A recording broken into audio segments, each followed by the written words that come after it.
नमस्कार दोस्तों, स्वागत है आप सभी को। आज हम लोग कम्युनिटी हेल्थ नर्सिंग के आगे का क्वेश्चन देखने जा रहे हैं, जो कि बहुत ही इम्पोर्टेंट क्वेश्चन है। इस टॉपिक से बहुत ज़्यादा क्वेश्चन पूछे जाते हैं, तो कुछ और क्वेश्चन इस टॉपिक का रह गया है। उसके बाद हम लोग दूसरे टॉपिक पर आएंगे। ये टॉपिक थोड़ा सा बड़ा है, इसलिए हम लोग इससे ज़्यादा क्वेश्चन भी कर रहे हैं। बड़ा होने के साथ साथ ज़्यादा क्वेश्चन पूछे भी जाते हैं, तो जहाँ से ज़्यादा क्वेश्चन आएंगे समय तो हम वहीं पे ज़्यादा देंगे। अब किसी टॉपिक पे हम बहुत ज़्यादा समय दे रहे हैं, वहाँ से क्वेश्चन ही नहीं आ रहा है, तो उस टॉपिक पे ज़्यादा समय देने का कोई मतलब नहीं है। लेकिन इस टॉपिक से ज़्यादा क्वेश्चन आते हैं, इसलिए हम लोग इस पर ज़्यादा क्वेश्चन कर रहे हैं। ठीक है, तो चलिए हम लोग यहाँ से क्लास को स्टार्ट करते हैं, और जल्द ही आपको सारी बहाली का इन्फॉर्मेशन भी मिलने वाले हैं। तो जो भी अभ्यर्थी अभी तक भी क्लास नहीं ज्वाइन किए हैं, अब आपके पास बहुत ज़्यादा समय है नहीं, तो आप लोग ज़रूर इस नंबर पर कॉल करके व्हाट्सअप करके क्लास में जुड़ जाइए। 7050872996 7050872996। बहुत सारे स्टूडेंट क्लास में जुड़े हुए भी है, और जो भी स्टूडेंट अभी तक नहीं जुड़े हैं, वो सारे कैंडिडेट इस नंबर पर कांटेक्ट करके कॉल करके क्लास में ज़रूर जुड़ जाइएगा। इससे आपको सारा नोट्स भी मिल जाएंगे, और डेली क्लास होता है, क्लास भी मिलेंगे, और वैकेंसी का सारा इन्फॉर्मेशन भी आपको मिलते रहते हैं। तो चलिए हम लोग स्टार्ट करते हैं बिना देरी किए हुए। फर्स्ट हम लोगों का आज का क्वेश्चन है कि निम्न में से कौन सा कथन सही नहीं है। सही नहीं खोजना है, कह रहा है सही नहीं है, मतलब कि कौन सा इसमें से कथन गलत है वो खोजना है,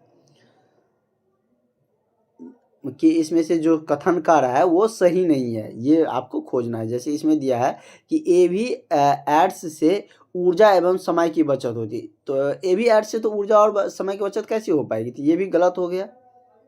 दूसरा है, कह रहा है एवी एड्स से शिक्षण अधिक प्रभावी होता है, ये भी नहीं होता है। एवी एड्स से जो जिज्ञासा उद्दीपन होती है, ये भी गलत है। एवी एड्स से एकाग्रता कम हो जाती है, ये मतलब कि कह रही है कि मतलब कि एकाग्रता क्या होती है, कम हो जाती थी। इस ऑप्शन का मतलब कि इस क्वेश्चन के अनुसार ये इसका क्या हो जाएगा, सही उत्तर हो जाएंगे। मतलब कि इससे एकाग्रता कम नहीं होती है, लेकिन ये कह रहा है कि मतलब कि कम होती है, और यही आपको गलत ही खोजना था। अगला हमारा क्वेश्चन है कि निम्न में से संयुक्त श्रवण दृष्टि, श्रवण मतलब क्या होता है, ऑडिएबल जो विजन होता है, मतलब कि सुनने योग्य, आप लोग सुनने योग्य भी समझ सकते हैं। कह रहा है कि निम्न में से संयुक्त श्रवण दृष्टि उपकरण का उदाहरण नहीं है।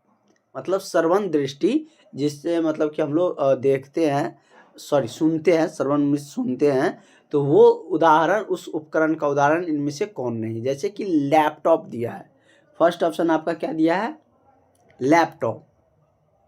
लैपटॉप आप लोग जानते होंगे, बहुत सारे यूज भी करते होंगे, या देखे तो जरूर ही होंगे। कंप्यूटर का ही दूसरा रूप होता है, मतलब कि वो कंप्यूटर को आप कहीं कैरी नहीं कर सकते, कहीं ले जा नहीं सकते हैं, और ये क्या होता है, मतलब इसको कहीं कैरी करके ले जा सकते हैं, कहीं आपको वर्क करना है कहीं पर भी ले जा सकते हैं लैपटॉप। उसी का मतलब रूपांतरण है, हल्का है, वेट में हल्का होता है, फंक्शन वही सारा सब रहते हैं, थोड़ा बहुत का एडवांटेज रहता है। तो वही लैपटॉप तो आप सब जानते हैं। दूसरा है टेलीविज़न, क्या है, टेलीविज़न। तीसरा क्या है, फिल्म। तीसरा चौथा क्या है, रेडियो। इसमें से कह रहा है कि कौन निम्न में से कौन संयुक्त श्रवण और दृश्य, श्रवण और दृश्य कह रहा है, सॉरी पढ़ने में हमको थोड़ा सा मिसअंडरस्टैंडिंग किए थे। श्रवण और दृश्य दोनों है, मतलब जिसे सुन भी सकते हैं और देख भी सकते हैं। तो लैपटॉप में क्या आप गाना सुन सकते हैं, सही है, उसमें गाना देख भी सकते हैं, ये भी सही है। तो श्रवण और दृश्य उपकरण दोनों ये हो गया, लैपटॉप तो हो गया। टेलीविज़न, टेलीविज़न में भी आप दोनों चीज़ कर सकते हैं, ऑडियो लगा के सुन भी सकते हैं और फिल्म लगाकर देख भी सकते हैं। फिल्म में भी यही है स्टोरी है, सुन भी सकते हैं देख भी सकते हैं। लेकिन रेडियो में ऐसा नहीं होता है, रेडियो ओनली फॉर श्रवण है, मतलब सुनने योग्य उपकरण है, दृश्य नहीं है, इसमें दृश्य नहीं दिखाया जाता है। किसमें, तो रेडियो में। तो इसका करेक्ट आंसर क्या हो जाएगा, ऑप्शन नंबर डी हो जाएगा। यही आपको पूछ रहा था कि निम्न में से संयुक्त मतलब मिलाकर, दोनों मिलाकर क्या क्या, तो श्रवण और दृश्य, सुनने और देखने योग्य उपकरण, इनमें से कौन सा उदाहरण नहीं है। तो रेडियो मात्र सुनने योग्य उपकरण है, देखने योग्य उपकरण नहीं है। ठीक है। हाँ, अगला हम लोग देखते हैं हमारा क्वेश्चन क्या कर रहा है संगोष्ठी के लिए निम्न में से कौन सा कथन क्या है कि सही नहीं है। जैसे फर्स्ट ऑप्शन है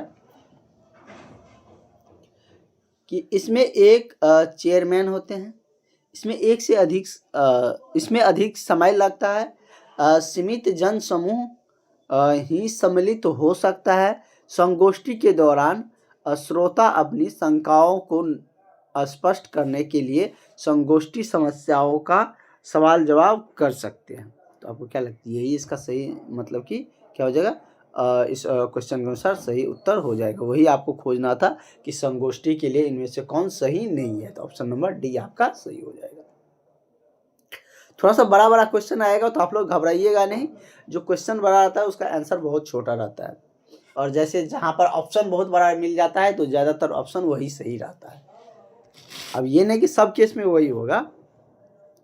अगला है, अगर ज़्यादा आप क्वेश्चन करिएगा तो आपको ये सब अनुमान लगने लगेगा। कह रहा है कि अंतर्राष्ट्रीय स्वास्थ्य संवर्धन एवं शिक्षा संगठन जो कि स्वास्थ्य शिक्षा के क्षेत्र में कार्यरत है उसका मुख्यालय कहाँ है। अंतर्राष्ट्रीय स्वास्थ्य संवर्धन के बारे में कह रहा है एवं शिक्षा संगठन जो स्वास्थ्य संबंधित है, जो कि स्वास्थ्य शिक्षा केंद्र स्वास्थ्य शिक्षा के क्षेत्र में कार्यरत है, जो कि स्वास्थ्य संबंधी जो शिक्षा दिया जाता है उसमें कार्यरत है, उसका मुख्यालय कहाँ पर है ये आपसे पूछ रहा है। तो मुख्यालय के बारे में हमने सबके मुख्यालय लगभग अंतर्राष्ट्रीय या विश्व स्तर पर जो भी स्वास्थ्य संस्था थे उनके बारे में हम लोग जाने हैं। तो इसका मुख्यालय कहाँ है, जो अंतर्राष्ट्रीय स्वास्थ्य संवर्धन एवं शिक्षा संगठन जो स्वास्थ्य का शिक्षा देते हैं कार्यरत है वो फ्रांस में इसका मुख्यालय है। वही WHO की मुख्यालय का एक बात करें तो WHO का कहाँ है, तो ये जिनेवा में है, स्विट्जरलैंड में। इस तरीके से हम लोग, और यूनिसेफ का न्यूयॉर्क में है, ये सभी हम लोग अमेरिका में वो भी हमने देखे हैं। यूनिसेफ का तो आ ही गया क्वेश्चन ही। कह रहा है कि यूनिसेफ किस क्षेत्र में कार्यरत संस्थान है, तो इसके बारे में भी हम लोग बहुत डिटेल्स में जाने हैं कि ये जैसे दिया है कि महिला विकास, ये भी सही है, बाल विकास इस पर भी कार्यरत क्षेत्र है इसका, स्वास्थ्य शिक्षा ये तो इसके बारे में तो हम लोग जाने ही थे। तो इसका करेक्ट आंसर क्या आ जाएगा, ऑल ऑफ दीज, मतलब इन सभी पर यूनिसेफ कार्यरत करते हैं, इन सभी पर ये संस्था कार्य करता है। ठीक है। यूनिसेफ के बारे में हम लोग ने भी और भी डिटेल्स में पिछले कुछ क्लासों में देखे हैं, तो यहाँ तक आप लोगों को कोई दिक्कत नहीं होनी चाहिए। ठीक है। आगे की क्वेश्चन हम लोग कंटिन्यू करते हैं और देखते हैं क्या कह रहा है अगला क्वेश्चन हम लोगों का। और इस तरीके से अब आप लोगों को मोटिवेट करने की ज़रूरत नहीं पड़नी चाहिए। अब आप लोगों को अगर नौकरी लेना है तो पढ़ना पड़ेगा। अगर आप पढ़ाई से दूर भागिएगा तो नौकरी आपसे दूर भाग जाएगा। अगर एक बार इस बार अगर आपसे नौकरी दूर चला गया तो आपको बहुत इंतज़ार करना पड़ेगा। बार बार वैकेंसी आता नहीं है, ये आप सबको पता है, आने के बाद भी फंसा रहता है। आपने देख ही लिए कि BTSC जो 10,709 ANM है उसका अभी तक सारे ANM बहने इंतज़ार ही कर रहे हैं, लेकिन बहाली हुआ है नहीं हुआ है। तो आप समझ सकते हैं कि जॉब लेना कितना मुश्किल है। लेकिन न्यू बहाली में ऐसी कोई दिक्कतें नहीं आएंगी। भले रिजल्ट सब में थोड़ा बहुत देर लगेंगे, 1 महीना 1.5 महीना, लेकिन बहाली में ज़्यादा समय नहीं लगेगा, क्योंकि उसमें केस वाला मुद्दा आएगा ही नहीं। पिछले वैकेंसी जो थी उसमें इस तरीके से नियमावली ही बना हुआ था कि वो फंस गया, और दोनों तरीके से फंस गया, इसलिए इतना समय लगा। लेकिन इसके लिए आप लोगों को ये जो नई बहाली है इसमें आप लोगों को समय नहीं लगेगा, बहाली हो जाएगा जल्दी। इसलिए आप लोग अपनी पढ़ाई पर पूरी तरीके से फोकस रखें। जिन्हें भी लगता है कि नहीं हमें जॉब की ज़्यादा ज़रूरत है, मेरा एज हो रहा है, हमको जॉब लेना है, फैमिली के सपोर्ट के भी, मतलब कि उसने हमारे लिए इतने खर्च किए, कॉलेज के सब ने कॉलेज किया है, कॉलेज ड्यूरेशन में क्या खर्च होते हैं वो आपने जाने ही होंगे। और एक गर्ल्स को तो और लड़कों से तो ज़्यादा खर्च करना पड़ता है, क्योंकि वो जाएगा तो उसके लिए सारी चीज़ प्राइवेसी सारे सिक्योरिटी के साथ होती है, तो इसलिए आप लोग का खर्च भी ज़्यादा होता है। तो इसलिए इस बात को भी ध्यान में रखते हुए अपनी मोटिवेशन को आगे लाइए और पढ़िए, वही आपको नौकरी दिलाएगा। अब तो मार्क विशेष रहा नहीं, अब तो जो होगा वो आपको एग्ज़ाम निकाल कर ही होगा। ठीक है, अगला क्वेश्चन हमारा है कि अंतर्राष्ट्रीय रेड क्रॉस सोसाइटी का मुख्यालय कहाँ है? तो अंतर्राष्ट्रीय रेड क्रॉस सोसाइटी का जो मुख्यालय की हम बात करें तो ये भी कहाँ पर है? तो जिनेवा में है। कहाँ पे? तो जिनेवा में ये इसका क्या है? अंतर्राष्ट्रीय रेड क्रॉस सोसाइटी का मुख्यालय है। तो करेक्ट आंसर आपका क्या हो जाएगा? ऑप्शन नंबर आपका ए सही हो जाएगा। नेक्स्ट हम लोग का क्वेश्चन है कि निम्न में से राष्ट्रीय स्तर का कार्यरत है। हमने आपको राष्ट्रीय, अंतर्राष्ट्रीय, विश्व स्तर पर ये सारी चीज़ें हमने आपको बता रखे हैं कि किसको विश्व स्तरीय कार्य बोलेंगे, संस्था बोलेंगे, किसको कार्य राष्ट्रीय स्तर बोलेंगे, किसको अंतर्राष्ट्रीय बोलेंगे। एक बार फिर से हम आपको समझा देते हैं। राष्ट्रीय स्तर कैसे हुआ?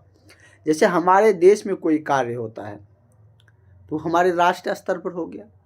वही 5 देश मिलाकर कोई कार्य होता है, जैसे क्या कुछ समिटें चलती है, तो जैसे ब्रिक्स सम्मेलन सब चलती है, तो उसमें क्या है? भारत, चीन, रूस, बहुत सारे कंट्री है उसमें, लेकिन पूरा वर्ल्ड को तो है नहीं। और वही यदि हम WHO की बात करें तो वो पूरा वर्ल्ड का रहता है।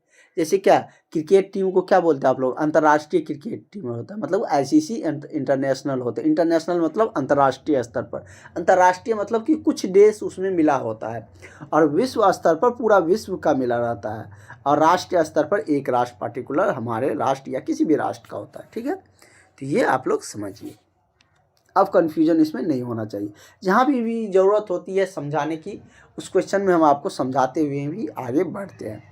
कह रहा है कि निम्न में से राष्ट्रीय स्तर का कार्यरत है मानव संसाधन विकास मंत्रालय, महिला विकास मंत्रालय, सूचना एवं प्रसार मंत्रालय, या ये सभी। तो ये सभी क्या है? राष्ट्रीय स्तर पर क्या है? एक कार्यरत संस्था है। मानव संसाधन विकास मंत्रालय भी चलते हैं। इसका मंत्री आप लोग याद करते हैं कि मानव संसाधन मंत्रालय के जो मानव संसाधन विकास मंत्रालय, इसका मंत्री ये है। महिला विकास मंत्रालय का मंत्री ये है, कि हमारे राष्ट्र स्तर पर है। सूचना एवं प्रौद्योगिकी मंत्रालय, जैसे अभी हमारे अश्वनी वैष्णव जी है, तो इस तरीके से हम लोग सारे क्या करते हैं? राष्ट्र स्तर पर ये सब होते हैं। तो ये क्या होगा? राष्ट्रीय स्तरीय क्या है? कार्यरत संस्थान है। तो करेक्ट आंसर आपका क्या हो जाएगा? ऑप्शन नंबर डी हो जाएगा। अगला है रेड क्रॉस सोसाइटी से ही है। कह रहा है कि रेड क्रॉस सोसाइटी का कार्य क्षेत्र क्या है? ये किस किस चीज़ों पर, किस किस मुद्दों पर कार्य करता है? रेड क्रॉस सोसाइटी, इसके मुख्यालय के बारे में हम लोग देख चुके, क्योंकि पिछले क्वेश्चन में ये हम लोगों को आया था। यहाँ पर है रेड क्रॉस सोसाइटी का कार्य क्षेत्र क्या है? कह रहा है कि मातृत्व एवं शिशु स्वास्थ्य, दूसरा है शिक्षा, स्वास्थ्य शिक्षा, प्राथमिक शिक्षा, या ये सभी। तो क्या होगा? तो रेड क्रॉस सोसाइटी इन सभी उसी के कार्य क्षेत्र के अंतर्गत आते हैं, या रेड क्रॉस सोसाइटी कह सकते हैं कि मातृत्व एवं जो शिशु स्वास्थ्य है उस पर कार्य करता है, स्वास्थ्य शिक्षा पर भी कार्य करता है, प्राथमिक शिक्षा पर भी कार्य करता है। तो इसलिए करेक्ट आंसर इसका ऑप्शन नंबर क्या हो जाएगा? डी इसका करेक्ट आंसर हो जाएगा। ठीक है, कह रहा है सैनिटरी, क्वेश्चन इंग्लिश में आ गया, इसको बता देते हैं, उसके बाद फिर हिंदी ही होगा। है sanitary latrine should be located how much far from the water source. Sanitary जो बनाया जाता है ना पानी के, जैसे क्या आपके मोहल्ले या आपके कॉलोनी जहाँ भी रहते हैं, उसका पानी के बहाव के लिए जो सैनिटरी बनाए जाते हैं, वो जो जैसे आप लोग यूज करते हैं पानी, वो सैनिटरी के माध्यम से बहते हैं, तो उसी को सैनिटरी बोला जाता है। तो वही कह रहा है कि सैनिटरी लोकेट किया जाता है, मतलब कहाँ पर सिचुएट, मतलब कि स्थापित किया, बनाया जाता है। हाउ मच फार, कितने दूर? वाटर सोर्सेज, वाटर के सोर्स से 60 मीटर, 50 फीट, 15 फीट, या 15 किलोमीटर। तो ये कितने किलोमीटर पर बनाए जाते हैं? तो ये 50 फीट की दूरी पर वाटर सोर्स से बनाए जाते हैं सैनिटरी। ठीक है,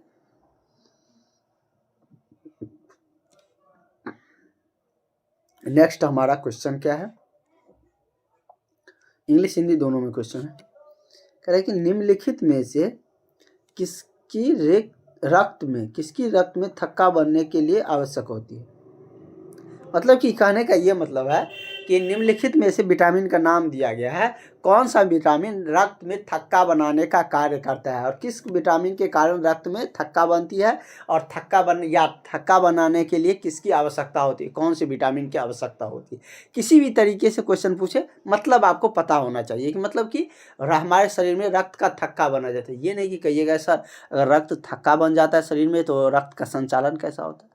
मतलब ये शरीर के अंदर मतलब नहीं थक्का बनने देता है, जिसमें हमारे अंदर में जो पाए जाते हैं कह सकते हैं कि उसमें तो शरीर के अंदर में नहीं थक्का बनने, क्योंकि उसमें बहुत सारे एंजाइम बहुत सारी चीज़ें पाए जाते हैं जो रक्त को अंदर में थक्का नहीं बनने देते हैं। लेकिन जैसे आप कट जाते हैं तो क्या होता है, कुछ समय बाद देखते हैं कि रक्त थक्का बनने लगता है। जैसे ही वायु के संपर्क में आते हैं, ऑक्सीजन के संपर्क में, तो थक्का बनने लगता है।